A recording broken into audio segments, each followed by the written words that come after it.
Karoline, Catholic Relief Services, which helps vulnerable people around the globe, is urging President Trump to continue funding their organization. Your response, please. Sure. Well, I would defer you to the State Department on which foreign organizations or organizations that work overseas, humanitarian aid organizations, will continue to be funded. Secretary Rubio has been tasked with now being the acting administrator of USAID. As you all know, we have streamlined USAID into the State Department. Hi, Rachel.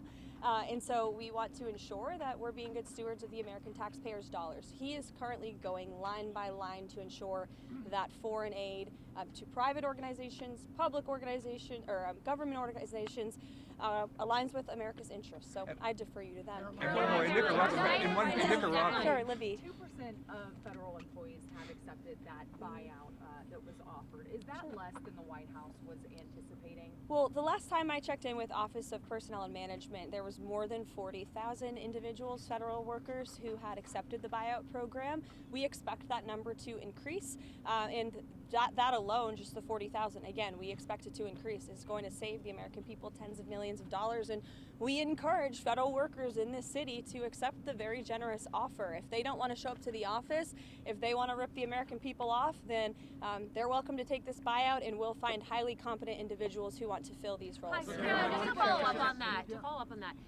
after that deadline tonight passes, I know a lot of people at the White House have said there's still going to be widespread layoffs that would come imminently. Can you expand more on what that would look like? I was just asked that on television. I have not been part of the discussions about the layoffs in particular. I'm not even sure if that's true. I can check and get back to you. Meredith? Oh, I was going to ask if you have any updates on the meeting with the lawmakers since we went on this afternoon. I understand the meeting is still ongoing, and it was been quite some time. They're talking about the budget and the priorities from this administration, the tax priorities. If I could, the House Republicans are floating the idea of a 5-year extension of the Trump tax cuts. President Trump wants it permanent. Would he sign a bill that has just a 5-year extension? So I'm glad you brought up taxes. Do you mind holding this so I can bring my receipts? I like to bring the receipts. So these are the tax priorities of the Trump administration that the president has laid out for members in that meeting today. No tax on tips, which is obviously a very public campaign promise that the president made. No tax on seniors' Social Security. No tax on overtime pay. Renewing President Trump's 2017 middle-class tax cuts. Again, these are the president's priorities. Adjusting the SALT cap. Eliminate all the special tax breaks for billionaire sports team owners.